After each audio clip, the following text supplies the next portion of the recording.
was really nice.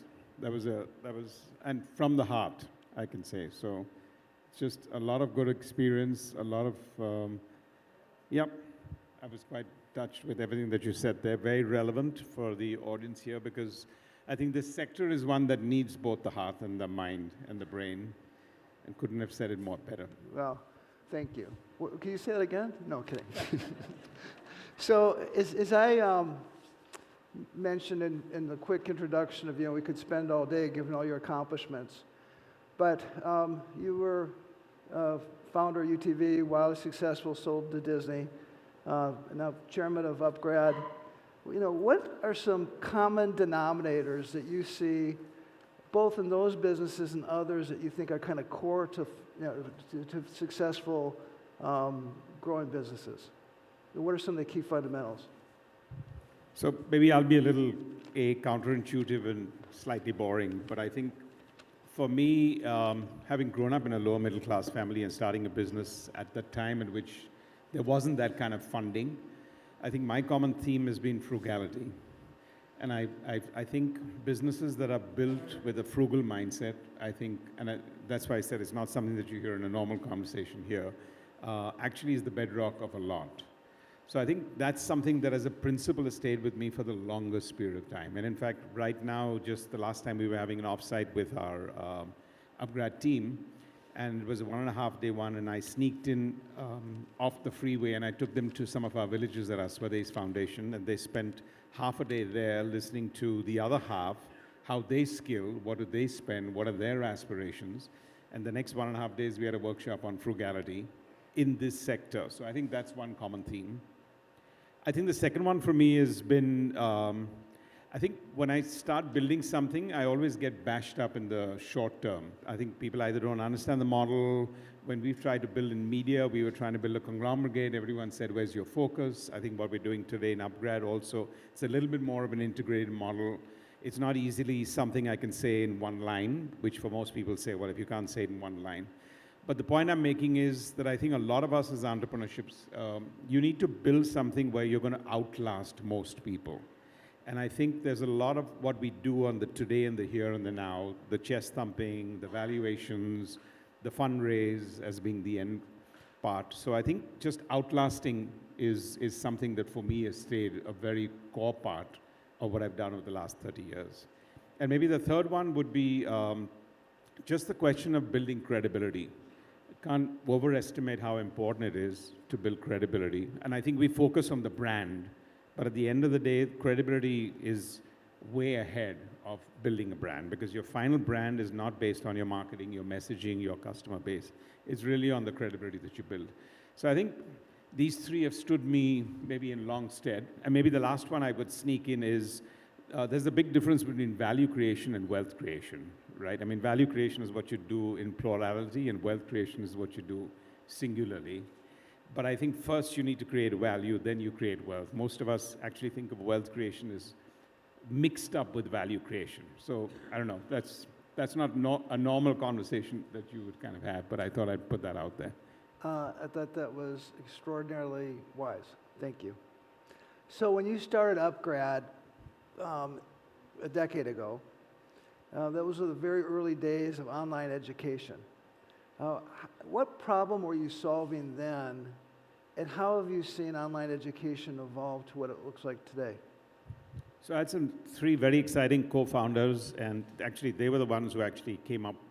At that time, I was working in rural India. I just exited media, and I wanted to disrupt a sector, and I thought education was a good sector.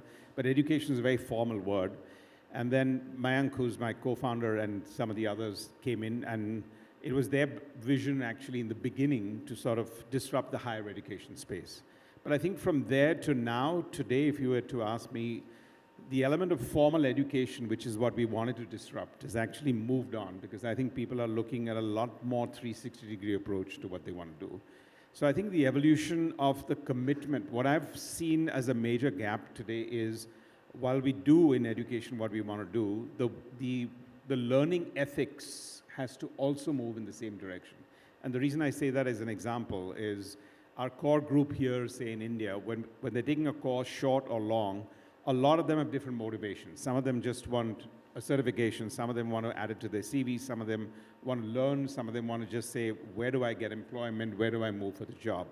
So that intensity of your outcomes and learning experience, I think, is at the fundamental of what I've realized, that there's a lot of work for anyone and everyone who's in the skilling education part of it. If I look at some of our target group in Vietnam, it's a stark difference from India. And it's a great example, because if somebody spends $50 or $100 or $2,000 in a course here, you'll find them not looking at live lectures. But our target group in Vietnam, they're hungry, but they're dead serious and incredibly committed to learning. So their definition of forever learning is very different from India, even though I think here people get it, because there, if they've spent even $10, they want to be there for every single class. They will come back. So I think that learning ethic is something that I've sort of discovered over the last 5 to 10 years to see how we're going to have to deeper dive and actually get more things out of it. When you look at the ed tech space, in the last couple of years, it's been a roller coaster. You've had booms, you've had busts, you have consolidations. Where do you see the industry at today, and what do you think are going to differentiate the winners from the ones that get left behind? So I don't see the booms and the busts. I really don't. I think that from the consumer point of view, there wasn't a boom and there wasn't a bust. I think the investors saw a little bit of a boom bust, and I think a few companies in between saw that. But if you look at the entire sector and where the consumer is, where the learner is, where the faculty is, where the corporates are, I think that was a lot of noise and hoopla based on investment and fund. But really at the core of it, I think today we need a little bit more. I worry about the fact that we need patience in this sector. And I think valuation sometimes takes a little bit of a, we're all here and the whole conversation still comes down to a fair bit of valuation. You put it down on your presentation if you don't mix and marry the two, and if you're not going to be able to pace it. So I think this sector to disrupt needs a little bit of patience. I think which people don't have, all of us don't have. I think we drive it a little bit through valuations, which I kind of worry about. And I know for all of us here, outcomes is the key word, but I don't think we walk the talk on that to the level as which we should. So I think it's still very early days. It's still very early days, but it's a mixed bag. And I think we're going to have a lot more downs than ups while everyone learns how we're going to have to build something for the long term. Yep. Well, Steve Jobs said these overnight successes take a hell of a long time. Look at kind of the hottest topic in the media and just talking about today is skilling. There's 3 articles a day talking about this. What is kind of holding that back from really realizing the potential? And importantly, how do you see the future work in India, and how do ed tech providers align with that? I think we need a lot of clarity in this space. I think skilling is a big word. For a lot of people, it means just basic skilling. For a lot of people, it means all the way up to AI. I think if I was to say that, this sector needs a little bit more clarity, because no one size fits all on this whole gamut of skilling. So the second one is really commitment. I think on both sides of the people who want to skill and the people who want to get skilled, there isn't that total sense of commitment. I think the great part here in India is, everyone realizes that if you're not going to be able to do that, the job market is going to be challenging. But I don't think the next 200 million jobs are necessarily going to come only from skilling, right? I think there's going to be a lot of self-employment that will have to be generated in a country like India, not just jobs, but self-employment in many aspects. I think I'll give you an example in rural India where we skill about 65,000 youth across. And 5 years back, all of them we needed to find placement. Today, almost 50% of them, they're getting self-employed. They're figuring out how they're going to attack the hospitality sector, or highways are being built across India, so they're figuring out how to start mobile shops or a food store. So the entire element of hospitality and skilling in rural India is right now bigger than carpentry, masonry, and everything else. So these are very telling topics of where I think skilling will go. But I think it's about commitment, a little bit of clarity. And the third one is the paucity of coaches. I think we still need to train the trainers in many ways of what we want to do. That ecosystem has to change. Not just here, I see that worldwide actually. Yeah. I don't think it's an India problem. For sure. So you heard me talk about the importance of growth and how growth ultimately is what drives value over time. But how do you think about the balance between scale and growth and the sustainability of the business and balancing that tension and making sure that you're delivering the quality of product, particularly in the education space, that people are basically trusting you with? No, I think, look, as you mentioned there, and you gave the graphs also about growth and how important that is, I think, especially in a market like India, I've always believed, whether I've been in media or in education, that you have to solve problems at scale. Otherwise, you're not really solving them. And I think niche doesn't work, boutique doesn't work, and you need to solve them at scale. We're also a very price-sensitive market. And attention spans are a bit lower. So I think that mix of being able to constantly look at how you're going to be able to scale up is going to be as critical as to find the depth of it. So I think that's the challenge for entrepreneurs, for companies here, that if you're too boutique, then you're not going to be able to learn. And I think we need to be a little bit more externally focused. I think everyone is still very laser focused on what they're building versus actually a little bit looking outward. And there are great examples across the board and across many continents where different things are happening across in this space. As people are familiar, you know, you were the founder of UTV, you were a partner with Disney, you sold the business to Disney. Talk about some of the lessons you learned in that journey, and you know, what are some key things that you kind of then can take away and apply, broadly speaking? Well, they're personal, but I think if I were to sort of generalize that, one thing I would say is you can't time exits. I mean, you shouldn't time exits. I think a lot of people come in there and say, I'm going to do this, and in 4 years I'm going to exit. And I can only tell you two things. You really can't time exits. And the second one is, if you're looking at being in exit mode, you're going to get 1/5 the value. Because I think the real value comes when somebody's knocking on your door, not when you're knocking on somebody else's door, especially if you're looking at the context of exit. So that's one. The second I've learned is, in spite of that, timing is the most important thing. Because I've seen a lot of people that just over-negotiate, and then you get in there and then you feel, okay, now that I've got this, no, I think this is worth much more. Timing is about just everything. 90% of the deals that fall through are just because somebody hasn't got the sense of timing versus the other person wants to do that. So I think timing is so critical when you're looking at this space. And my personal learning is that there's a sliver, but a very sharp sliver between being passionate about your business and being emotional about your business. And maybe I learned that in retrospect when I exited the media business. At a time in 2012, exit was not a good word in India, right? It was abandonment. And maybe in 2015, Flipkart and other people came in and exits, and suddenly everyone started saying, I'm going to build to exit. But in 2012, it wasn't a good word at all. And I think being passionate about what you built is incredible, but if you start getting emotional about it, you're not going to be able to separate the two. Then you're going to get back to bad timing and over-negotiation. So I think those are the ones that at least I've picked up. So when Disney popped the question, were you expecting it? Not at all. I think we had a great partnership for almost 6 or 7 years. They were on our board. They also had ran a company in India on their own. And then they just one fine day said, look, we need to grow. We're doing here and you're there and we've got our own. Why don't we all put it all together? And I think it took about less than 30 days really for us to sort of, for me to accept that I think this might be just best for everyone concerned. So I don't know. Again, it's a little bit about whether we are passionate about what you build versus what emotional. And I can tell you that the creative community and everyone else thought I was abandoning the media space. So nobody looked at the word exit. I was thrown a lot of words of, you're abandoning us. No. So, and I talked about the mindset of innovation and entrepreneurship that made Silicon Valley so special. But you've got this startup, there are all those challenges and there's, opportunities and so forth. But the mindset is easily as important as the actual execution, because if you don't have the right mindset, you're not going to execute. What are some mindset shifts do you think are important for an entrepreneur to be able to do to succeed in the challenging environment that we're in? I think it's changed a lot.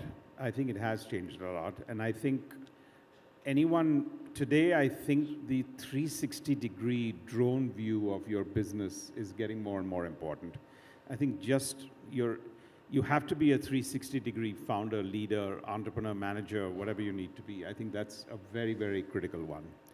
I also think gone are the days where you can say, I'm a 0 to 1 guy, I'm a 1 to 10 guy, I'm a 10 to 100 guy. I think the 10 to 100 guys are figuring out that they need to be a little bit more 0 to 1 guys, including in CEOs in large companies today are actually wanting to be in the 0 to 1 space, because if they're not, they're getting outfoxed. So I think that whole context of said, I'm a 0 to 1 guy, then I'll bring in a 1 to 10 guy, and then somebody else will take this to a 10 to 100 guy. I think that's over. It's not over, but I think it's time-bound in many aspects. And for everyone, whether you think the grass is greener on the other side, it actually isn't, never is. And I think large organizations want to be 0 to 1 in many ways in their mindsets and disrupt that. So I think that's the change today in leadership, if I would sort of identify that. A very, very drone 360-degree approach. And it's 0 to 100 guys. It's not 0 to 1 or 0 to 10. So I know this is incredibly important to you and your wife, the Swades Foundation for empowering entrepreneurship, purpose-driven. By the way, we actually named the foundation from one of the movies that I made a long time back called Swades, which at that time commercially didn't do well. So we politely called it Before Its Time. And now today, I think it's been a kind of an inspiration. Well, and so this is about rural empowerment and with entrepreneurship. Talk about talk about what has influenced you about this and the leadership lessons it's taught you, and the giving back aspect, which I think a lot of times entrepreneurs wait too long until they start thinking about that. How has this all kind of facilitated or kind of made kind of your worldview of how you see things? I think for me, it's just kept me grounded for the better part of my life. And I think there are two things that I had to thank myself for. It would be my theater days, which taught me everything from confidence and communication skills to collaborative skills, where I used to do theater as a hobby, to now the Swades Foundation, where I think just being grounded just completes the DNA. So to me, I think I'm very blessed and very fortunate to be able to kind of do that. But I find that the younger generation today in a mood to look at being responsible and giving back more than maybe in my time. But I think serendipity, I think the first sort of office one rented for 10,000 square feet. I don't know why, in retrospect, this was 35 years back, we took 1,000 square feet and started a old age home, creche, and an orphanage at that time. Wow. And that became the culture setting part of the organization. So everyone would finish work at 6 and 7 and then be there till midnight because they were just spending time there, here. And that kind of made that culture for the first 30 people, the next 300 people. So, and I remember the first time we were sitting at a board meeting and I said, 10% of whatever we do will go back to something that we want to do here. And Warburg Pincus had just invested in us. And I said, but what about the years in which you're not going to make money? And I said, we'll figure it out. But, if anything else, this is going to get the priority. So I think it started at a very early stage. And I do believe today that in a business, it is culture setting. I do believe in an organization to have the yin and yang of that. Just brings back my first point on when you think frugality of building your business, and if you think of how you're going to be able to rationalize giving back. I mean, philanthropy is a very grand word. I don't like the word because it's a little bit about you need to have gray hair, you need a bank balance, and you need to cut checks. None of those three are real. So I think the ability for you to be able to do that, and I think my entrepreneurial instinct was, for both my wife Zarina and I, was committed to build something that we wanted to be involved with. So the geography we picked in the villages that we work with is something that we can drive 3-4 hours because we spend at least 2 days, 3 days a month in the geography. Yeah, that's incredible. And just an aside, when I first met Ronnie, and I kind of asked some of my friends in Mumbai about him, he said he was a really great actor. So he did theater in the early days. That was my pocket money to go on dates. Yeah.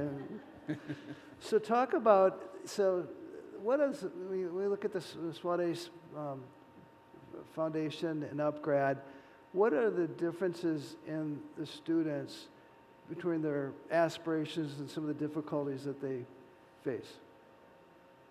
Yeah, no, that's a really interesting question, a very telling one, because I think we all feel there's one central theme. And again, it's a little bit like the Vietnam question I gave you, because when I talk to the people that are looking at, and this Saturday I'm taking about 30 tech entrepreneurs from founders from Mumbai, because they formed this association. I said, just come for half a day to the village. And most of them felt it was a treat. They'll come there, they'll paint Mickey Mouse on a hospital bed. And I said, no, you're just going to absorb exactly a little bit of how the other half lives. So I think we are amazed that we may think that aspiration levels differ. Actual hunger, actual aspiration levels across the board are pretty similar, are very similar in countries and very manners. The socioeconomic part you can define, but I think for me what I found there, it's not like the kids that don't want to complete Standard 7 and Standard 8. They just can't because they've got water problems or the economics of walking 4 hours, 5 hours to a school is just not. So if you solve basic problems for them, their hunger to want to learn and get educated is incredible. If you look at the people who pass out at 10th, we give more excellent scholarships, which is really where the biggest challenge I've noticed for the first 3 years when we worked in rural India was nobody asked the kids there a simple question that all of us here take for granted, which is, what do you want to do when you grow up? And the point is their parents would not dare to ask them, what do you want to do when you grow up? Because they're scared to they'll give them an answer that they can't afford or they never thought about it when they were there. So if you look at that one gap, and if you can just figure out that, career counseling and asking that and then charting people's careers can make such a massive difference. And I think if we, as India, want to be a developed country in 2047, which is our goal, this is at the heart of it. Because if 600 million people haven't figured out their aspirations and ambitions, we're not going to be able to change too much. So I think we're doing a little bit on that. But the hunger there, the aspirations are as good as anyone in an urban place. The hunger is 10x of it. The simplicity, and the most important part is, I think we feel entitled sitting in this room, but there's no entitlement and that's my big difference of grounding.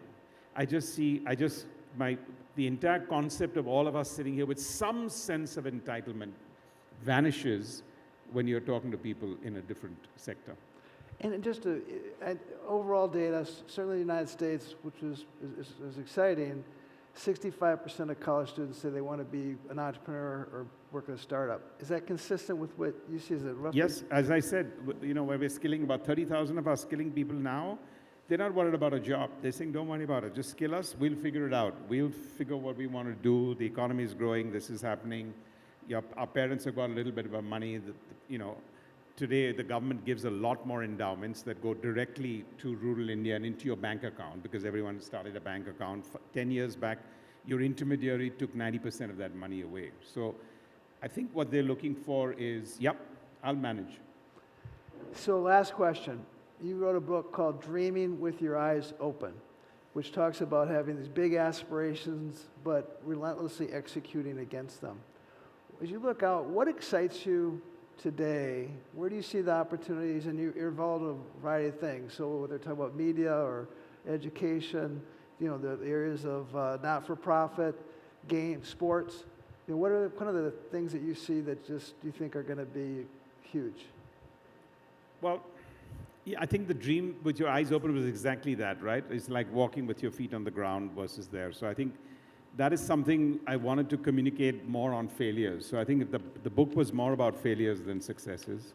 And I think that's because we talk very little about failures. We talk a lot more about putting people up on a pedestal, but I think I wanted to really articulate failures in a big way.